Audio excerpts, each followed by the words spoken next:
When it comes to losing body fat, most people believe the secret is to exercise more, run longer, lift heavier, sweat harder. But here's the reality. Fat loss is primarily a game of nutrition. Yes, training matters for health, strength, and muscle retention, but when we're talking about actually shedding fat, what you eat drives the process far more than how many hours you spend in the gym. Think about how easy it is to eat 500 extra calories. 2 slices of pizza, a large latte, or a handful of cookies. Now picture how long it takes to burn those same 500 calories. You'd need to jog for nearly an hour or cycle for even longer, and that's assuming perfect consistency and no compensations like feeling hungrier afterward. Exercise simply can't outpace the sheer efficiency of calorie intake. That's why diet is the lever you must pull if you want meaningful fat loss. The core of fat loss is energy balance, calories in versus calories out. Exercise does increase calories out, but not nearly enough to cover big overeating habits. Plus, our bodies adapt. Start running every day, and after a few weeks, your metabolism subtly adjusts. You move less during the rest of the day, you might feel hungrier, and your calorie burn evens out. Relying only on exercise to create a deficit is like trying to empty a bathtub with a spoon while the faucet is still on. Cutting calories at the source, your food turns that faucet down. That doesn't mean exercise is useless. Far from it. Resistance training preserves lean muscle while you diet, keeping your metabolism higher and your body composition better. Cardio supports heart health and can help you burn a little extra energy. But if the goal is pure fat loss, exercise is the support act, not the headline performer. The main event is controlling calorie intake consistently over weeks and months. So the science is clear. A sustainable, calorie-controlled diet beats exercise for fat loss every single time. Focus on nutrient-dense foods, adequate protein, and an eating plan you can maintain. Pair that with smart training to keep muscle and strength. This combination, diet in the driver's seat, exercise as the co-pilot, delivers lasting results. Let's talk about energy balance, because this is the absolute backbone of fat loss. When people ask, what's the best diet, or which exercise burns the most fat, they're often hoping for a magic trick, but the truth is a lot simpler and at the same time more demanding. Your body is basically a machine that takes in energy, calories from food, and spends energy to keep you alive and moving. If you consistently take in more than you spend, you store that extra as body fat. If you consistently take in less, your body is forced to tap into stored energy, and that's how you lose fat. It's that straightforward, and it's supported by decades of research and thousands of controlled trials. You could be eating kale smoothies or donuts, doing CrossFit or yoga, but if you're not in a calorie deficit, fat loss just isn't going to happen. Now, why does that matter so much more than exercise? Because the amount of energy you can consume with a few bites of food is huge compared to what you can burn off with activity. Think about a slice of pizza, maybe 250 calories. 2 slices and you're at 500. To burn 500 calories, you're looking at close to an hour of steady jogging for the average person. That's assuming you're not compensating by eating more because you feel hungry after the run. And most of us don't notice those little extras: a sugary coffee, a couple handfuls of nuts, a second helping at dinner. They add up fast, and they're a lot easier to consume than to burn. So when someone tries to outrun or outlift a poor diet, they're fighting uphill because the energy equation is tilted heavily toward intake. Your body is also clever. When you start doing more exercise, you burn more in the moment, but your system adapts. Maybe you fidget less. Maybe you unconsciously sit more the rest of the day.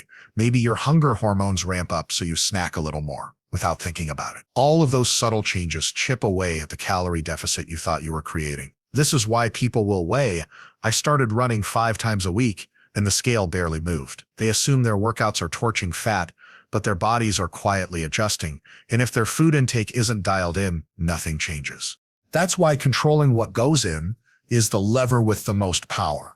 If you reduce your intake by even a few hundred calories a day, the math compounds over time. A 500-calorie daily deficit equals about a pound of fat lost per week, and you don't need to spend hours on a treadmill to get there. You just need to be consistent with your food choices. It might mean trimming portion sizes, swapping out calorie-dense snacks for vegetables and lean proteins, or simply cutting back on sugary drinks. Those moves give you a predictable, sustainable deficit without relying on massive amounts of exercise that your body will quickly adapt to anyway. This doesn't mean exercise is pointless. Far from it. Training is crucial for holding on to muscle while you're losing weight, and muscle is metabolically active. It helps you burn more calories even at rest. Plus, being strong, fit, and healthy carries huge benefits for longevity and quality of life. But when we're isolating fat loss as a goal, exercise is the assistant, not the boss. You can think of it like building a house. Nutrition is the foundation. If the foundation isn't solid, if you're not managing energy intake, the rest of the structure can't hold. You can have the fanciest cardio routine in the world, but without that foundation, you won't see real fat loss. So if you're serious about changing your body composition, stop looking for the perfect fat-burning workout and start paying attention to your plate. Track your food if you need to. Weigh portions for a few weeks to get an honest picture of how much you're eating. Focus on foods that fill you up without packing in calories. Lean meats, fibrous veggies, fruits, whole grains. Get enough protein to protect your muscles and keep you satisfied. Those habits create the steady, reliable calorie deficit that actually drives fat loss. Exercise can absolutely complement that process, but it will never replace it. This is the science, not just opinion. Study after study, comparing diet-only interventions to exercise-only interventions, finds that diet changes produce significantly more fat loss. Combine the two and you get the best results. But if you had to choose one, diet wins every time. It's not about willpower or some trendy method. It's about respecting how the body balances energy. Control the input and the output takes care of itself. When you embrace that reality and build your plan around it, fat loss stops being a mystery and becomes a predictable outcome of consistent choices. Here's the thing about relying on exercise alone to lose fat. Your body isn't just sitting there passively letting you burn extra calories forever. It's a smart adaptive system built to keep you alive. When you start doing more activity, at first you do burn more energy, but very quickly your body begins to compensate in sneaky ways that chip away at the deficit you think you're creating. This is what researchers call exercise compensation. And it's one of the biggest reasons people hit fat loss plateaus even when they're training like crazy. Let's break it down with a real example. Say you decide to add an hour of cardio every day, and that workout burns roughly 400 calories. On paper, that sounds fantastic. You should lose almost a pound of fat every week just from that extra exercise, right? But after a couple of weeks, you start to notice some changes. You're hungrier. Maybe you grab an extra snack here and there, or serve yourself slightly bigger portions at dinner. You don't consciously think, I earned this, but your hunger hormones, like ghrelin, are nudging you. An extra handful of nuts here, a sugary coffee there, and you've already eaten back a big chunk of those 400 calories without even realizing it. Then there's what happens to your activity outside the gym. Because you're doing that hour of cardio, you might feel more tired later in the day. Maybe you take the elevator instead of the stairs, sit a little longer at your desk, or skip your usual evening walk. These tiny reductions in what's called NEAT, non-exercise activity thermogenesis, can quietly erase another 100 or 200 calories of movement. You don't notice it because it's not a deliberate decision. It's your body unconsciously conserving energy. So the 400-calorie burn you thought you were getting might realistically net out to 50 or 100 calories, and that's before we even account for the natural slowdown in resting metabolism that often accompanies weight loss. Your metabolism itself adapts to as you drop weight. The amount of energy it takes just to keep you alive, your basal metabolic rate goes down because a smaller body simply needs fewer calories. That means every workout you do is worth slightly less in terms of net deficit, the lighter you become. It's like trying to dig a hole while the ground keeps rising to meet your shovel. You can keep digging, but the hole doesn't get much deeper. This is why the old phrase, "you can't out-train a bad diet," isn't just a catchy slogan. It's physiology. People often start a new workout program, expecting the scale to drop quickly, but the body's compensation mechanisms kick in and the math just doesn't work out. Studies consistently show that when participants add exercise without changing their diet, the actual fat loss is only about half of what the calorie equations predict, sometimes even less. And those are controlled trials where people know they're being measured. In everyday life, with restaurant meals, busy schedules, and social eating, the gap can be even bigger. Now, this doesn't mean you should avoid exercise. Far from it. Training is crucial for maintaining muscle, improving insulin sensitivity, and supporting cardiovascular health. But if you depend on exercise as your only strategy for creating a calorie deficit, you're fighting against a system that's designed to keep your weight stable. That's why nutrition changes are the more reliable lever. When you reduce calorie intake directly, say by cutting out 300 to 500 calories a day, you're lowering the energy coming in at the source. Your body has a harder time sneaking those calories back in through subtle changes, especially if you focus on high-protein, high-fiber foods that keep you full. The other important piece is psychological. When people exercise a lot, they sometimes reward themselves afterward with treats or larger meals, thinking they've earned it. That reward mentality adds even more calories back and turns workouts into a license to overeat. It's not about willpower, it's a natural response to increased energy expenditure. But it means that if your plan is to outrun or outlift the fork, you're setting yourself up for disappointment. A smarter approach is to use exercise as a supportive tool while letting nutrition drive the deficit. Train hard to keep muscle and stay fit, but set your daily calorie intake so that even if your body compensates a bit, you're still in a consistent shortfall. That way the inevitable tweaks in hunger and movement don't derail your progress. You can't fully stop your body from adapting, but you can plan for it. So when someone says, I'm doing an hour of cardio every day and not losing weight, it's not that the cardio isn't working. It's that their body has balanced the equation elsewhere. Maybe they're unconsciously eating more, maybe they're moving less outside the gym, or maybe their metabolism has slowed slightly in response to weight loss. All of that is normal human physiology. The takeaway is simple. Exercise is fantastic for health and for maintaining muscle during a cut, but it's not the main driver of fat loss because your body is too smart to let those calories slip away without a fight. If you want reliable results, focus on controlling intake first and use exercise to complement that plan, not to compensate for an unchecked diet. When we talk about losing fat, people often picture endless cardio sessions or grueling boot camps, but the real purpose of exercise during a fat loss phase isn't to burn mountains of calories.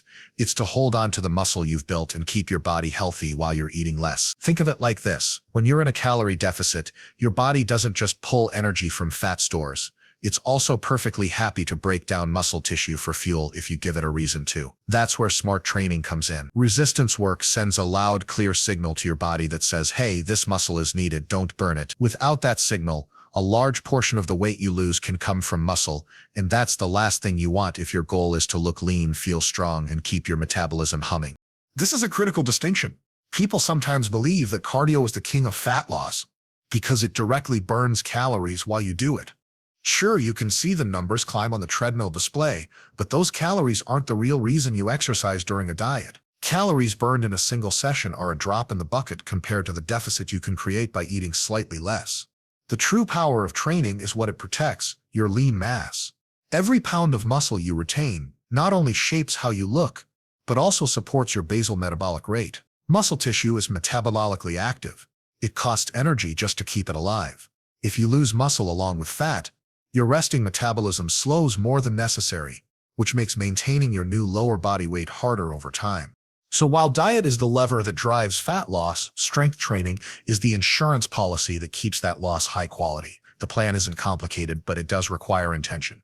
Lift weights 2 to 4 times per week with enough intensity to challenge yourself. Stick mostly to compound movements, squats, presses, pulls, because they recruit big muscle groups and send the strongest. Don't lose this message. You don't need to chase personal records during a deficit, but you do need to keep the effort high enough that your muscles understand they still have a job to do. That tension and mechanical stress are what preserve your hard-earned tissue when calories are scarce. Cardio still has a role, but it's supporting cast, not the star of the show. Moderate cardio improves heart health, aids recovery, and can add a little extra calorie burn, but it shouldn't replace lifting. Too much long, steady-state cardio without resistance training can even nudge your body toward breaking down muscle if you're not careful. The sweet spot is a mix, primarily strength work to guard muscle, plus enough cardio to keep your cardiovascular system strong and your energy expenditure slightly higher. Think of cardio as seasoning, not the main dish. Another big reason exercise matters is psychological. Training gives structure to your week and keeps you mentally invested in the process. When you're in a deficit, motivation can dip, you're eating less, you might feel a little tired, but having scheduled workouts anchors your routine. It reinforces the idea that you're an active person maintaining an athletic lifestyle, not someone passively waiting for the scale to change. That mindset helps you stay consistent with nutrition too, because you see your body as something you're actively shaping rather than punishing. People sometimes ask if they should dial back lifting when dieting because they worry about recovery. The answer is to train smart, not stop. You might slightly reduce total volume or shave off a set or two to match your lower energy intake, but the quality and intensity of the work stay high. Heavy, challenging sets keep those muscle fibers firing and tell your body to hold the line on muscle mass. Combine that with adequate protein around 1.6 to 2.2 grams per kilogram of body weight, and you create the perfect environment to lose fat while keeping the good stuff. The key takeaway is that exercise during fat loss isn't about trying to burn enough calories to earn your meals. That mindset can lead to frustration and overtraining. Instead, see training as a strategic signal. You're telling your physiology what to keep and what to burn. The deficit you create with food is what peels off the fat, and the training you do ensures that the weight you lose is the right kind, mostly fat, very little muscle. That's why people who diet without lifting often end up skinny fat, where the scale goes down but they don't look or feel firm and athletic. They lost weight, but they also lost the muscle that would have given their body shape and strength. So if your goal is a lean, strong, and healthy physique, put diet in charge of the calorie math and use exercise to protect and refine the result. Hit the weights, challenge your muscles, keep protein high, and let your training be the message that muscle is non-negotiable. That's how you finish a fat loss phase, not just lighter, but better, leaner, stronger, and ready to maintain the results for the long haul. Long-term fat loss is all about consistency, and that means building a way of eating you can actually live with. Quick fixes and crash diets might shave off a few pounds in the short term, but they almost always come back because the approach isn't sustainable. If your strategy relies on extreme restriction, cutting out entire food groups, or living in a constant state of misery, you're setting yourself up for a rebound. The real science-backed path is creating a moderate calorie deficit with foods that keep you full, energized, and satisfied enough to repeat the process day after day. Sustainability beats intensity every single time. Start by focusing on calorie control, but don't confuse that with eating as little as possible. The goal isn't starvation, it's creating a small, steady gap between what you consume and what you burn. A deficit of about 15 to 25% below your maintenance calories is plenty to drive fat loss while leaving you with enough energy to train hard and function well. Bigger deficits might seem tempting for faster results, but they crank up hunger, increase fatigue, and make it far harder to stick with the plan. Remember, fat loss is a marathon, not a sprint. Slow and steady doesn't just preserve muscle, it preserves your sanity. Food quality matters too. You could technically lose weight eating nothing but processed junk if your calories are low enough, but good luck staying full or keeping your health in check. High protein, high fiber foods are your best friends during a diet because they fill you up with fewer calories and help you hang on to muscle. Think lean meats, fish, eggs, legumes, vegetables, fruits, and whole grains. These foods give you volume for your calories, meaning you can eat satisfying portions without overshooting your deficit. They also deliver vitamins and minerals your body needs to stay healthy while it taps into fat stores. Protein deserves a special spotlight.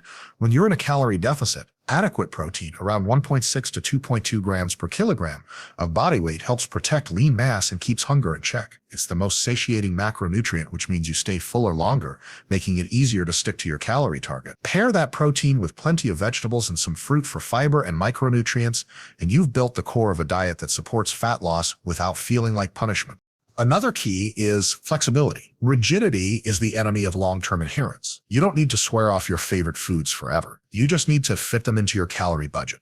Maybe that means planning for a small dessert after dinner, or enjoying a slice of pizza once a week. By allowing treats in controlled amounts, you remove the forbidden fruit effect that leads to binging. Flexible dieting isn't an excuse to eat garbage all day, but it's a recognition that sustainability comes from balance, not perfection. Habits and environment matter as much as food choice. Prepping meals ahead of time, keeping healthy snacks handy, and limiting high-calorie temptations in the house all make staying on track easier.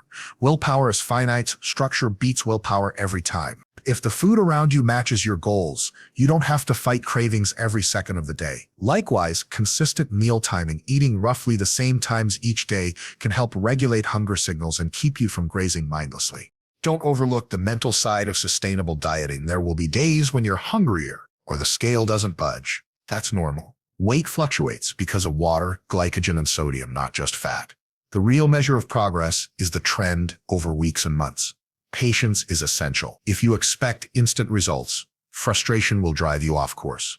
Instead, set process goals you can control, like hitting your calorie target, eating enough protein, or getting 3 strength sessions per week, and judge success by your consistency, not by the number you see each morning. Social life can be another stumbling block, but it doesn't have to be. You can eat out, enjoy family gatherings, or celebrate a birthday while still losing fat. The key is planning and awareness. Look up menus ahead of time, estimate portions, and don't show up starving. Eat slowly, savor your food, and remember that one meal never makes or breaks your diet. What matters is the pattern over time. A night out with friends is a small blip if the other 20 meals that week are on point. Hydration, sleep, and stress management also play big roles in long-term success. Being even mildly dehydrated can increase hunger signals, making sticking to your plan harder. Poor sleep disrupts hormones like leptin and ghrelin, which regulate appetite, and high stress can lead to emotional eating. Getting 7 to 9 hours of quality sleep, managing stress with activities like walking or meditation, and staying hydrated are all simple but powerful tools to keep you on track. Finally, think beyond the diet. What happens after you reach your goal is just as important as how you get there. The transition from fat loss to maintenance is where many people slip because they don't have a plan. Slowly increase your calories back toward maintenance while keeping your healthy habits intact. Keep lifting, keep planning meals, and keep the mindset that this isn't a temporary project, it's your lifestyle. Maintenance isn't a pause between diets, it's the destination.